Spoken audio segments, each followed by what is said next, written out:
Hello students, welcome back to this video session of pharmaceutical organic chemistry.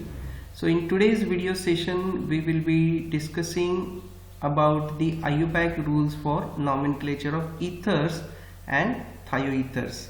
So let's get started. What are ethers?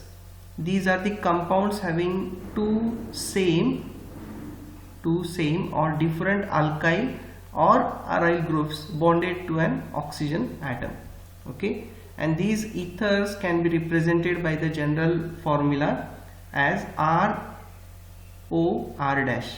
So this R and R dash could be a same alkyl groups, or it could be a different alkyl groups, or it could be a two similar aryl groups, or it could be a two different aryl groups. Okay, or it could be a combination of aryl and alkyl groups. So in such case we refer them as the ethers. So what are ethers? These are the compounds having two same or different alkyl or aryl groups bonded to an oxygen atom.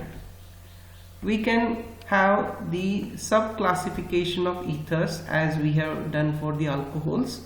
So here ethers can be classified into two classes. The first class of ether is referred as the asymmetrical ethers. As the name indicates, these ethers lacks the center of symmetry or the line of symmetry. So here asymmetrical ethers are possible when two different alkyl or aryl groups are bridged with the oxygen atom. So here this different word is very important. Okay, so here you can see to this oxygen there is a one substituent which is a alkyl group. So there is a ethyl on the left side and there is a methyl on the right side. Now if I put a center of symmetry or line of symmetry from this oxygen, so you can see the left part, that is ethyl, and the right part, that is methyl. They are not exactly same, they are different. So here there is a no line of symmetry. So this is not a symmetrical molecule, and hence we consider them as a asymmetrical ethers. On the other hand, we have the symmetrical ethers. So in this case, when two identical alkyl or aryl groups they are bridged with the oxygen atom, we consider them as a symmetrical ethers. Now you can see in this case on the left side it is a ethyl, as well as on the right side it is a ethyl. Okay, and then when we put a line of symmetry here, you can see exactly they are matching. So the left part is exactly same as that of the right part, and hence these are called as the symmetrical ethers. So we should remember, for getting the symmetrical ethers, the identical alkyl or aryl groups should be there which are attached or bonded to the oxygen atom. For getting asymmetrical ethers, you have to use two different alkyl or aryl groups or substituents which are attached or bonded to the oxygen atom. So this is about the classification of ethers. Now we will see the nomenclature of ethers. Now these ethers are also popularly known with their common names. So while using the common name, the two alkyl groups that are attached to the oxygen atom are arranged in alphabetical order, and then suffix ether is used to indicate there is a oxygen bonded to the alkyl or aryl groups. And the common name are used for ethers with simple alkyl groups. Okay, so for example in this case you can see there is a ethyl group and there is a methyl group. So this is a asymmetrical ether. Now in this case the suffix what we have to use is a ether. So this is a suffix, and then these are the two substituents or the two alkyl groups, and which are very simple like ethyl, methyl. So these substituents should be arranged in alphabetical order. So E comes first, so that's why it is written in the beginning and then followed by the M. So it is named as ethyl methyl ether. Similarly you can see now this is an symmetrical ether in which two identical alkyl groups are attached to the oxygen atom. Now in this case we can use the di word. Okay, so di indicates two substituents are present and these are of the same nature. So these are the ethyl, we refer it as a diethyl, and then suffix will be followed as a ether. Then take another example. Here one group is a isopropyl group and this is the ethyl group. So this is again asymmetrical ether. So here iso comes later in the alphabetical order, I comes later, and then E is written in the beginning. So it will be ethyl isopropyl ether. Then we can have another example where you can see this is one substituent. So 1, 2 and 3. So it is a 3 carbon. So it is a propyl, and then we have the complex substituent here. So this is a tertiary butyl. Okay, so this is a tertiary butyl and this is the propyl. So we can arrange the substituent in the alphabetical order and then we can suffix the word ether. So you can write as tertiary butyl propyl ether will be the name of this particular ether. So this is how we can name the ethers by following the common naming system. Okay, so this common naming system is mainly preferred for the simple ethers. Okay, now we have a systematic way of nomenclating the ethers by using the IUPAC rules. So first we need to understand what the rules are. So rule number 1, that is ether are named as alkoxyalkane. Okay, so this is very important. We have to name the ethers as alkoxyalkane. So here this is a generalized formula for ether where the oxygen is bonded to two different or similar alkyl or aryl substituents. Okay, so one of that should be considered as the alkoxy. Okay, the smallest we have to consider. Now rule number 2, the smaller alkyl group is treated as substituent and written as the alkoxy substituent. So this is what I have told you. Among these two, R and R dash, we have to find out which substituent is smaller, and the smaller substituent is referred as the alkoxy substituent. Let's say you have ethyl and methyl. So methyl is obviously smaller in length, so it will be referred as the methoxy. Okay, so rule number 3, alkoxy substituent as written as oxy ending with the name of the alkyl group. So if it is a methyl, we refer it as a methoxy. If it is ethyl, we refer it as a ethoxy. If it is propyl, we refer it as a propoxy, and so on. Okay, then rule number 4, the larger chain of alkyl group is the basis for writing the parent name. Okay, so obviously the shorter chain you are referring it as a alkoxy. Okay, and then the remaining part is the larger chain. So this larger chain we have to consider it as a basis for writing the parent hydrocarbon or parent chain. Then rule number 5, we have to number the alkyl and alkoxy group separately. Okay, so we should not number the oxygen in most of the cases, and the substituent, that is the parent chain of your alkyl, and the smaller chain, that is alkoxy group, should be numbered separately. Then rule number 6, substituents are placed alphabetically. Okay, so this is as usual what we have seen for alkanes and alkenes and so on. So we'll see some of the examples. Now here we have seen the common name of this particular ether. So this is ethyl methyl ether. That is how we have named the this particular structure using common name of ether. Now we have to follow the IUPAC rule. Now what the rule says, we have to find out the smallest alkyl substituent. So this is ethyl and this is methyl. So obviously the smallest will be methyl. Okay, then this will be referred as alkoxy. Okay, so oxy ending will come, so it will be a methoxy, and this will be ethyl. So this is our parent hydrocarbon or the parent chain. Then we have to give the numbering. So obviously this will be 1 and this will be 1 and 2, because the numbering should be given to the alkyl or aryl substituents separately. Okay, so this is 1 and 2 and this is 1. Now here there are no substituents. Okay, it is a straight chain. So first we have to prefix the locant. So at carbon 1 it is attached to the oxygen or bonded to the oxygen, and this is alkoxy, so it will be a 1-methoxy, 1-methoxy. And then what is remaining, that is it is a ethane. Okay, it is a ethyl substituent, but we are writing as a parent chain, so it will be written as ethane.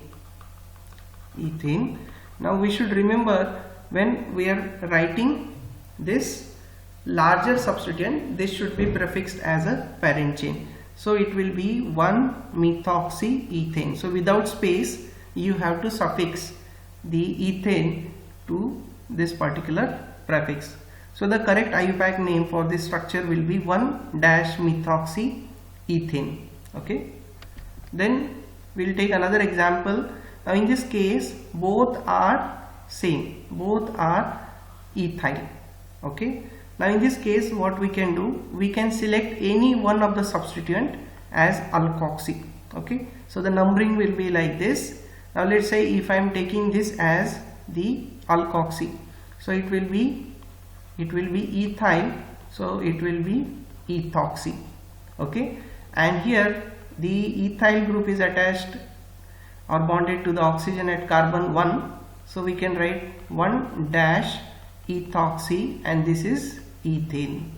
Okay, which is referred as a parent hydrocarbon chain.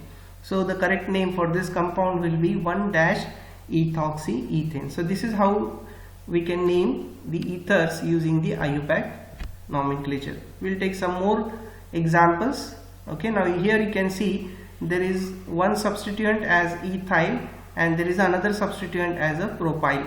Okay, so obviously we can give the numbering like 1, 2 and 3. Similarly here it will be 1 and it will be 2. So the alkoxy group should be the smallest group, right? So among propyl and ethyl, obviously ethyl will be smaller, so it will be taken as a alkoxy. So it will be ethyl which have the ending as oxy, so it will be ethoxy. So how you can name? 1-E should be capital, 1-ethoxy, and then what will be the suffix here? It will be a parent chain.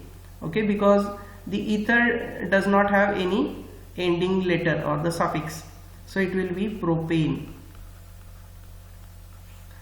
Okay, so the correct name for this structure will be 1-ethoxypropane.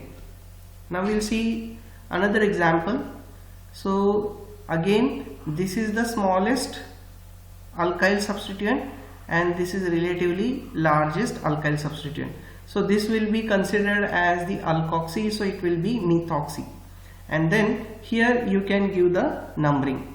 Okay, so you can give the numbering as 1 and 2, and this will be considered as the branching of this straight chain. Okay, so what you can do, you can consider this as a chain, this will be a chain. Okay, and the remaining part, this will be a chain and the remaining part will be the substituent. Okay, so how we can name this compound? You can see it will be 1, so this is again 1, so it will be 1-methoxy, 1-methoxy, and then we can have dash 1 dash, there is a substituent methyl, and then 1 and 2 carbon chain, so it will be ethane. Okay, so this is one way how you can nomenclate this compound. Then another way you can know this is which group. This is a isopropyl.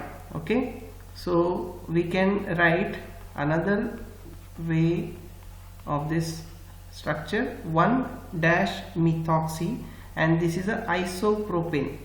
Okay, so you can simply write isopropane. Okay, so this is relatively shorter in length, so this will be preferred. Even this is also correct, this one is also correct. If you identify this as isopropyl, you can straight away write 1-methoxy isopropane. Okay, all right. Then see the another example. So this is my oxygen, and this is one alkyl substituent, and this is another alkyl substituent. So this is what, this is again, and isopropyl, this is isopropyl, okay, and this is how many carbon atoms. So we can give the numbering here. So it will be carbon 1, 2, 3, 4, 5, 6 and 7. Okay, so you have pen and paper with you, so you can pause the video and try to solve this structure. Okay, try to nomenclate this structure and verify your answer. So this is how we can number, and if you are not writing as isopropyl, you can also put the numbers here like 1 and 2, and then this methyl you can consider it as a substituent in this straight chain. So this can be considered as a branching to this straight chain. Okay, so here the alkoxy group should be the smallest substituent. Okay, so how we can write? We can write here as 1 dash isopropyl, right? So oxy is the ending or the suffix for the alkoxy substituent which are smaller in length. So this is smaller in length relatively in comparison with this 7 carbon chain substituent. Okay, so it will be isopropoxy, and what will be the suffix here?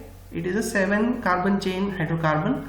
So for 7 carbon chain hydrocarbon we refer it as a heptane.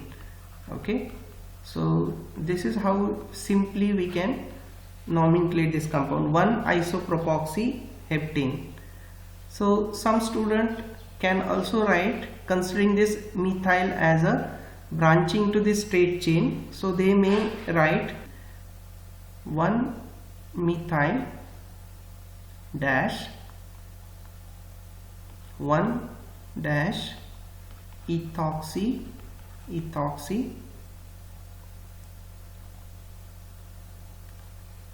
heptane. Okay, all right, 1 methyl, then at 1 we have ethoxy and then the parent chain. So this will be 1 methyl dash 1 dash ethoxy heptane. All right, now look at this structure. Now in this we have the 2 oxygen atoms. Okay, so this one is considered as one alkyl substituent, and this one will be considered as one alkyl substituent. Okay, and then there is a 1 carbon chain also. So how we can name this? So in this case we can use a word di, and you can number it here 1, 2 and 3. Similarly 1, 2 and 3. Okay, so it will be a di. You can use a word di, and it is a propyl, so we refer it as a propoxy, and then this is what? This is methane. Okay, so we can write as dipropoxy methane. Okay, so this is how we can nomenclate this particular compound.